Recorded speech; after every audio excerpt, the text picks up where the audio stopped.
The girl and her mother scattered the ashes of her deceased father into the river. But strangely, the girl was not sad at all about her father's death, because before that, her father was a very bad person. Back to a year ago, Suyin had just returned home when a man covered her mouth and pushed her to the ground. That man was Suyin's father. Suyin's father had left home for a long time, but now suddenly returned to find his wife and asked for money. Because he couldn't find his wife, he took out his anger on his daughter. Poor Suyin was covered with a blanket and abused by her own father. Suyin's mother was a coward, so she only dared to stand outside the window and peek in without daring to show herself. Luckily, Suyin's mother still had a conscience, so she called the police to arrest her abusive husband. The police quickly arrived to escort the father and take Suyin in a coma to the hospital. A year later, Suyin's father unfortunately died in prison. Suyin's father's body was cremated and given to his family for burial. Suyin's mother threw the husband's ashes into the river. Finally, Suyin and her mother no longer had to live in fear. Suyin's face was expressionless. She was not sad because her father died, but she was not happy living with such a mother. The consequences her father left behind were huge. Suyin and her mother were innocent, but they were shunned by everyone. In the middle of the night, Suyin did not sleep and went to the park to swing on the swings. Coincidentally, a young master the same age as Suyin had trouble sleeping, so he also came here to play. The boy's name was Yongwoo, a rich young man who had studied in America since he was young. Yongwoo just returned to Korea yesterday because he had lived abroad since he was young. Jungwoo's personality was very extroverted. Yongwoo kept introducing himself and asking about Suyin, but she just kept silent and did not answer because Suyin was used to the feeling of being treated coldly by everyone around her. The reason is because Suyin was the daughter of a murderer. The first time someone opened up to her, Suyin was so surprised that she stood still in the pouring rain. Only when Yongwoo called Suyin to take shelter from the did she come to her senses. Suyin immediately ran home and happily told her mother that someone wanted to be her friend. Then Suyin quickly brought out an umbrella for Yongwoo. Hearing Yongwoo say he would come back tomorrow to return the umbrella made Suyin very happy. The love story of the two also began on this rainy night. On the way home, because the umbrella was old, Yongwoo had to fix it many times. This made his clothes wet. Early the next morning, Suyin rushed to the meeting place to meet her first friend. However, she waited forever. But Yongwoo still did not come, because Yongwoo was attending his grandfather's funeral. Jungwoo's family situation was extremely complicated. Jungwoo's grandfather had a son, Han Tae-jun. Han Tae-jun is also Jungwoo's father. However, knowing that his son's ambition was too great, Jungwoo's grandfather left all his assets to his concubine, Mrs. Kim, and her young son. Not accepting that, Han Tae-jun and his concubine tried to harm Jungwoo's grandfather. Han Tae-jun even released a dog to threaten Mrs. Kim to give up the password to the luckily, Mrs. Kim's young son escaped. Because the password was in the boy's hand, Han Tae-jun frantically searched for him everywhere. Meanwhile, Mrs. Kim was locked up in a psychiatric hospital under guard. Mrs. Kim's close nanny had to risk disguising herself as a nurse to visit Mrs. Kim. The nanny reported that Mrs. Kim's son had been found one step ahead of those bad guys. Finally, Mrs. Kim could breathe a sigh of relief. Mrs. Kim wanted to get rid of Han Tae-jun, so she made a plan with the nanny. They planned to kidnap Han Tae-jun's son, Yongwoo. Previously, because of the complicated family situation, Han Tae-jun sent Yongwoo to study abroad. Now that Yongwoo secretly returned to the country, Han Tae-jun's plan was no longer as complete as before. However, Han Tae-jun did not blame his son because in his eyes, his son was the only person he cared about. Jungwoo's stepmother stood by and listened. Feeling threatened, she knew clearly that she was just an outsider and that Han Tae-jun only devoted all his love to his son. Yongwoo was busy all day at his grandfather's funeral. When Yongwoo came home at night, he remembered that he had an appointment with Soo-hyun. So Yongwoo panicked and ran to the appointment with an umbrella. Soo-hyun waited in the park all day, but still didn't see that friend appear, so she went home. On the way back, she noticed a boy with a high fever and was locked in the house. Soo-hyun asked about the boy. Unexpectedly, that boy was Mrs. Kim's son. The nanny also appeared and chased Soo-hyun away. The next day, Soo-hyun went to school. As usual, Soo-hyun was criticized and gossiped about by her friends. The police officer who forced Soo-hyun to witness everything felt extremely guilty because police officer Kim had thoroughly investigated Soo-hyun's father, so he knew that Soo-hyun's father was wrong. Soo-hyun's father didn't kill anyone. Soo-hyun's father was just an alcoholic. Because of public pressure, the police had to find a replacement to finish the sentence, and the replacement was Soo-hyun's father. Young-woo coincidentally also transferred to the school where Soo-hyun was studying. He brought the yellow umbrella with him, hoping to find the owner and return it to her. Seeing a group of friends surrounding the cooking practice room, Young-woo curiously went to see. It turned out that Soo-hyun was inside. The students did not want to study with the murderer's daughter, so they did not go in. Soo-hyun heard all the gossip. When the teacher arrived, Soo-hyun immediately asked to go to the infirmary because she had a stomach ache. Only when she left did the students dare to enter the practice room. Hearing people call Soo-hyun the murderer, Young-woo was very surprised. Young-woo did not dare to face Soo-hyun, which made her very sad. During gym class, because she was very good at and was a new transfer student, Young-woo became the target of bullying by the loser boys. Luckily, Soo-hyun arrived in time. These friends were extremely afraid of Soo-hyun because they thought she had the blood of a murderer like her father, so they left. But Young-woo did not want to lose face, so he stood up and rushed to fight with the other boys. As a result, Young-woo was beaten up by the group of boys. Seeing Young-woo being beaten, Soo-hyun remembered the scene where her father covered her with a blanket and beat her like that. This made Soo-hyun break down. There were only two people left in the basketball room. One was beaten and the other was panicking. When they left, it was raining heavily. Soo-hyun wanted to give Young-woo an umbrella, but he refused. Young-woo bluntly told Soo-hyun, "I don't want to be friends with a murderer." Soo-hyun cried and explained that she didn't kill anyone, but then they both decided to pretend. They didn't know each other from then on. They both chose to get drenched in the rain. Young-woo sat on the swing to forget about the first friend he met in Korea. However, Young-woo realized that he had gone too far. He had received a good education, but equated people with circumstances. Her father killed someone, so why blame her? So, Young-woo immediately ran to find Soo-hyun. Young-woo saw a group of aunties fighting. Soo-hyun was among them. The neighbors hated Soo-hyun's family and often threw rocks at her house. Today, Soo-hyun's mother couldn't stand it anymore and got into a fight with the neighbors. Seeing Soo-hyun in pain, Young-woo was also very heartbroken. Letting Young-woo see her in such a miserable situation made Soo-hyun feel embarrassed and run away. Young-woo immediately chased after her and finally found Soo-hyun in the park. Young-woo finally said, "Let's be friends." Soo-hyun was very surprised when she heard it. That was exactly what she longed for. Right after that, Young-woo ran to steal someone's clothes hanger to make a clip to give to Soo-hyun. Soo-hyun was an extremely simple girl. Just now she was sad, but now she was extremely happy. In that small alley, there were two teenagers chasing each other. Youth is like that. At Soo-hyun's house, Soo-hyun's mother was crying to the police about her current miserable situation. It was all caused by her useless husband.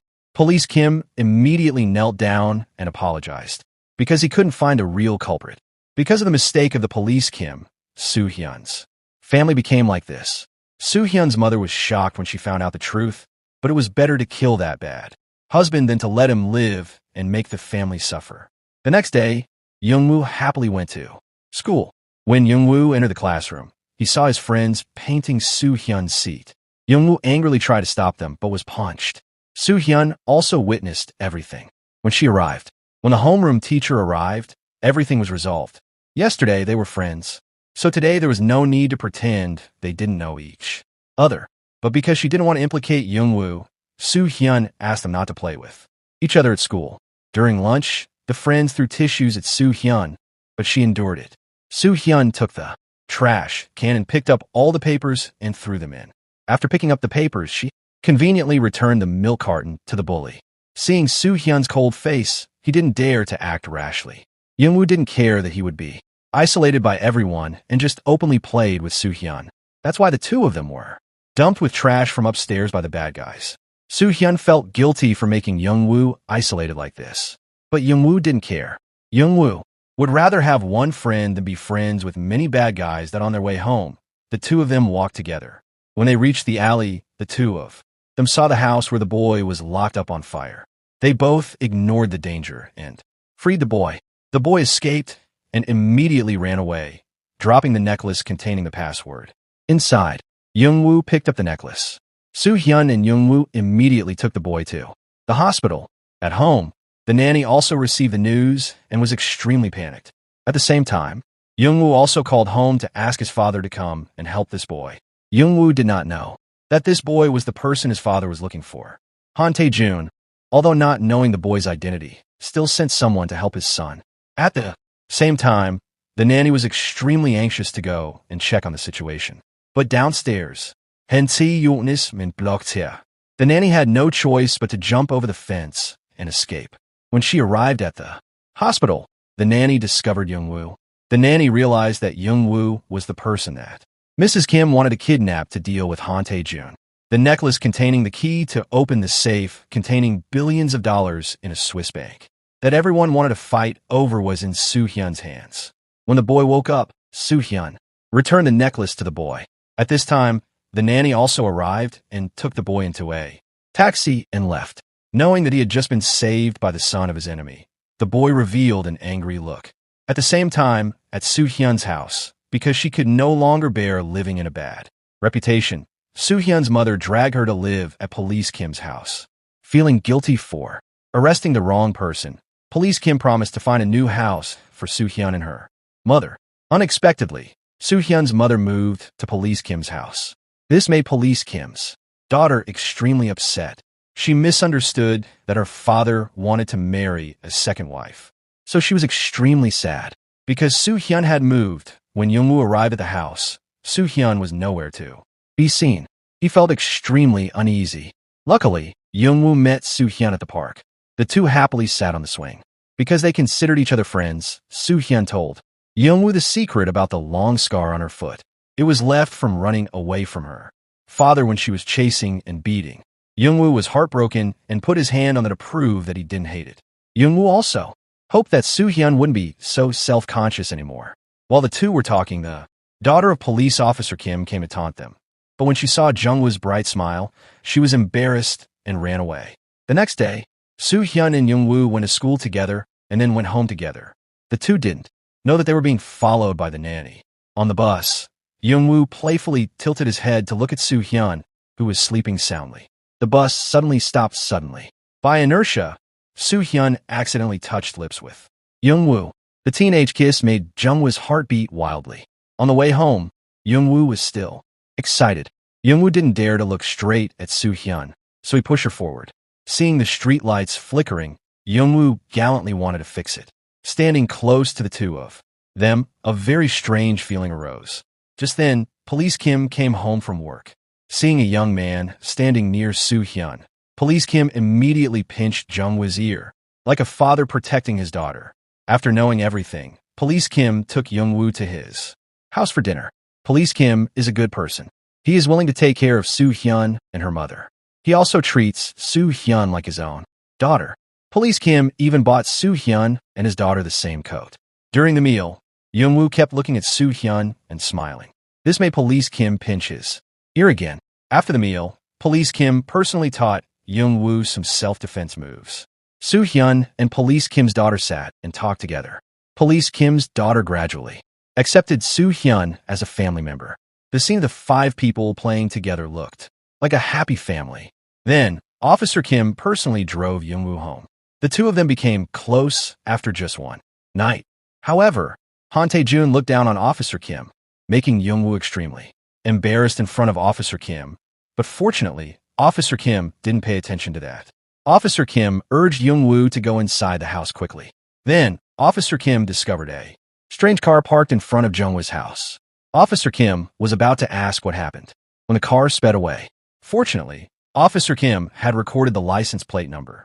Inside the house, Han Tae-jun was threatening Youngwoo not to associate with low-class people, or he would send Youngwoo back to America. This made Youngwoo extremely sad. But Youngwoo quickly regained his cheerful mood when talking to Soo-hyun on the phone. It seemed that Youngwoo had taken a liking to Soo-hyun, and Soo-hyun also liked the first boy who entered her silent world. Youngwoo brought her laughter and warmth. When the rain started to fall again, Youngwoo and Soo-hyun ran to meet each other. But on the way, Young-woo was kidnapped. Soo-hyun, who had just arrived, witnessed everything. Because Soo-hyun had seen the kidnapper's face, the kidnapper decided to kidnap Soo-hyun too. Both were taken to a damp, dilapidated place. After receiving the news, the nanny immediately went to inform Mrs. Kim. Mrs. Kim then made an appointment to meet Han Tae-jun and used Young-woo to threaten and force Han Tae-jun to release Mrs. Kim. But Han Tae-jun chose not to compromise. He sent someone to deal with Mrs. Kim and then went to find his son himself. The nanny downstairs also received news that the police were coming. Because the girl the nanny kidnapped was the police's adopted child, things were getting out of control. Young-woo and Soo-hyun found the broken bottle. The two of them huddled together and quietly untied each other. At this moment, the kidnapper suddenly appeared. Soo-hyun had also cut the rope, so she held a stick to defend herself. But Soo-hyun was brutally beaten by the kidnapper. Then the kidnapper dragged Soo-hyun into a corner and raped her. Young-woo had also untied the rope. But instead of saving Soo-hyun, Young-woo chose to run away because he was too scared. Looking at the back of the person she loved leaving, Soo-hyun felt heartbroken. The two kidnappers immediately chased Young-woo, but very quickly lost track of Young-woo. Young-woo then found a phone booth and immediately called father for help and asked him to come to the warehouse to save Soo-hyun. At this time, the two kidnappers found Young-woo. They were angry and beat Young-woo. Soon after, Han Tae-jun found the place. One of the kidnappers luckily escaped. The other was forced to lure the nanny to come. On the way, the nanny ran into Soo-hyun, who was running away. The nanny knew that Soo-hyun had seen the faces of the two kidnappers, so they wanted to kill her to silence. At the warehouse, Han Tae-jun's men had cleaned up everything. By the time police Kim arrived, everything had been burned to ashes. At the same time, Young-woo was brought home. He begged his father to save his friend. Han Tae-jun pretended to agree to Jung-woo's request, but in fact, he did not care about the life or death of a stranger. Young-woo was locked in the room, tormented by his conscience. The next morning, because he could not find Soo-hyun, her mother packed her things and went to look for her. No matter how bad Soo-hyun's mother was, she was still a mother and she loved her daughter very much. At home, Young-woo is going crazy because of guilt. Because of Young-woo, Soo-hyun was arrested. Why did Young-woo cowardly run away at that time? Young-woo is mentally broken and seems to have lost his soul. Hearing Soo-hyun's mother downstairs asking about Soo-hyun's whereabouts, Young-woo feels even more guilty. Soo-hyun's mother intentionally attracts the attention of the security guard, allowing the daughter of police officer Kim to sneak into the villa to find Young-woo to ask. Police officer Kim's daughter immediately runs up to Jung-woo's room, but he just sits there, not daring to say anything. It wasn't until police officer Kim's daughter opened Soo-hyun's diary for Young-woo to see that Young-woo realizes how much Soo-hyun likes him. At this time, Young-woo feels even more guilty. Reading Soo-hyun's diary, Young-woo remembers the beautiful memories of the two of them in the past. If he could go back in time, he wouldn't have run away and left the girl he liked alone. Each memory tormented Jung-woo's heart. On this side, police officer Kim defied the chief's orders and brought people to look for Soo-hyun everywhere. Police officer Kim knew that Young-woo was involved in the incident, so he went to Jung-woo's house to take him to the police station. Young-woo volunteered to be taken away by the police. At the same time, Han Tae-jun's men found the second kidnapper. On this side, police officer Kim did not take Young-woo to the police station, but took him to a quiet place to tell him everything. Police officer Kim also revealed to him that Soo-hyun's father was not a murderer. Because of police officer Kim's negligence, Soo-hyun's father was wronged. Both men felt guilty towards Soo-hyun. At home, police officer Kim's daughter and Soo-hyun's mother both missed Soo-hyun. Soo-hyun's disappearance made everyone sad. Police officer Kim finally found the kidnappers' whereabouts. He secretly followed the kidnapper and reached the rapist's hideout. Police officer Kim angrily beat up the two bad guys. The rapist, with a boastful face, admitted to raping and killing Soo-hyun. Hearing this, police officer Kim angrily kicked his murderer repeatedly. Immediately after that, police officer Kim arrested the murderer and brought him to reconstruct the crime scene. There were a lot of people gathered around. Soo-hyun's mother was heartbroken and lost in thought. She frantically asked the murderer why he did that to a 15-year-old child. Young-woo couldn't believe it. Young-woo ran to the place where he and Soo-hyun first met. Then Young-woo imagined that Soo-hyun was still here waiting for him. Suddenly Young-woo remembered his father's shady behavior. Young-woo immediately ran home and then went into his father's room to search for evidence. And Young-woo really found the kidnapper's phone. At the same time, the phone rang. Soo-hyun called. When they reached the steep pass, policeman Kim's car couldn't brake because there was a can of soda blocking the brake pedal that the boy had put in. That's why policeman Kim's car plunged into the abyss. Just like that, policeman Kim left this world forever. Soo-hyun's case was forgotten. Just like that, 10 years passed peacefully. At this time, Young-woo had become a police inspector. He didn't want to settle for being a rich young master, so he worked hard to become a policeman. Young-woo still pursued Soo-hyun's old case because he didn't believe in the result of the old case. Young-woo wanted to find the criminal from that year to ask him what happened, but the criminal refused to say anything. He kept bringing up the past and deliberately delved into Jung-woo's pain. Young-woo got angry and beat him up. Because of his angry actions, Young-woo was scolded by the team leader. This was not the first time Young-woo had beaten up a criminal. Young-woo hated rapists the most, so Young-woo punched whoever he met. This gave the team leader a headache because he had to deal with the complaints. When Young-woo received a call from Soo-hyun's mother, he immediately ran home. For many years, Young-woo had been the one working to support Soo-hyun's mother and police officer. Kim's daughter, Hana.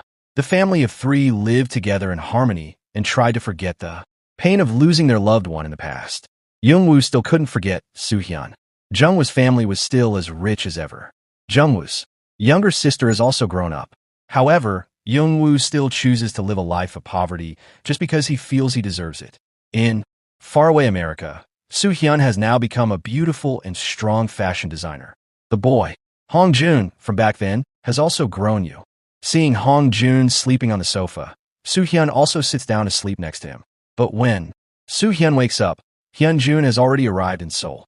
It turns out that Hyun-jun went there because of the nanny's case. The nanny drowned while swimming because she drank alcohol. This case, coincidentally, was assigned to Young-woo to investigate. When Young-woo entered the locked private room, he was surprised because the girl in the photo looked very much like Soo-hyun. But he still did not recognize Soo-hyun. Young-woo thought it was just a coincidence. Hyun-jun drove to meet Young-woo. Then Young-woo took Hyun-jun to the morgue to see the nanny for the last time. At this time, Soo-hyun was at the Korean airport.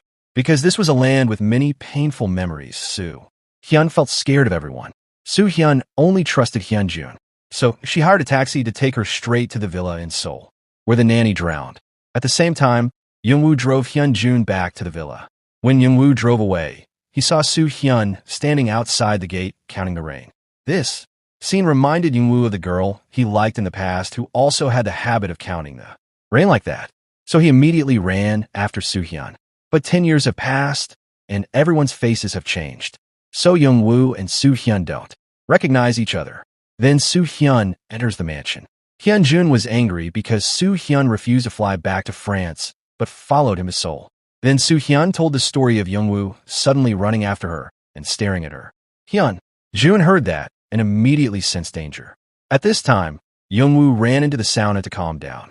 Young-woo still couldn't recognize Soo-hyun, but a familiar feeling always surrounded his mind. At the same time, in the villa, Soo-hyun and Hyun-jun were lying down and talking. In this life, they could only rely on each other without worrying about being abandoned. Soo-hyun also couldn't remember her past memories anymore because the pain had made her automatically erase those painful memories. The next day, Young-woo and his teammates went to Hyun-jun's villa to continue investigating the case. But at this time, only Soo-hyun was home. Hearing the familiar name, Young-woo, Soo-hyun was overwhelmed with a strange feeling of nostalgia. But she couldn't remember who it was. Young-woo had the same feeling when he met Soo-hyun. But because Soo-hyun's face had changed so much, Young-woo still couldn't recognize her. Hearing Soo-hyun call Jung-woo's name, the familiar feeling made him lose control and ask who Soo-hyun was. At that moment, Hyun-jun returned. The three of them sat talking about the case. But Jung-woo's eyes were always on Soo-hyun. Young-woo questioned Soo-hyun why she knew how to count the rain. The memory was gone, but the habit was still there. Even Soo-hyun now didn't understand why she had that habit. Young-woo wanted to continue asking more, but was stopped by Hyun-jun. Soo-hyun's mood was also out of control at the moment. Seeing that, Young-woo could only go home. Too sad, Young-woo drank until got drunk with his colleagues. Then, Young-woo went to the warehouse, where he and Soo-hyun were locked up. Young-woo continued to torment himself. The next morning was also the day the rapist was released. Because his colleagues didn't want Young-woo to cause trouble, they handcuffed him. The rapist was released. He was walking back when he was hit by Hyun-jun's car. Hyun-jun sits next to him and immediately agrees. On this side, after finding the whereabouts of the girl he has longed for 10 years, Young-woo always tries to follow Soo-hyun. Regardless of her not caring, Young-woo still drives after her. With no other choice, Soo-hyun stops the car to talk. Young-woo explains that he followed Soo-hyun because the police are investigating the murder case of the criminal. Before he died, the criminal used a phone number registered in France, so Young-woo was afraid that this incident would affect Soo-hyun. Soo-hyun started to worry after hearing it. When Young-woo was on the phone, she drove away. She thought she had escaped Young-woo. But when Soo-hyun entered the elevator, he appeared without her knowing. It turned out that Hyun-jun had texted Young-woo to come to his house, so Soo-hyun had to let Young-woo in. Young-woo told Hyun-jun that the criminal Hyun-jun had stabbed the day before was dead. He had been murdered. After hearing it, Hyun-jun was extremely surprised. It didn't seem like he was pretending. Then Young-woo changed the topic of conversation. In front of Hyun-jun, Young-woo affirmed that Soo-hyun was the girl he had been looking for the past 10 years. However, Young-woo received fierce opposition from Hyun-jun and Soo-hyun. Young-woo had no choice but to leave. Returning to the police station, thanks to the help of best friend, Young-woo was allowed by the captain to participate in the murder case of his criminal. According to the police's speculation, the murderer could be a girl because the murder weapon was a woman's self-defense item, such as pepper spray and a small electric shocker. The culprit intentionally wore shoes that were larger than her feet to fool the police. But the weight of the shoe prints was not the same, so it was easy to be exposed. Young-woo immediately ran to investigate the black box of the cars parked near the criminal's house.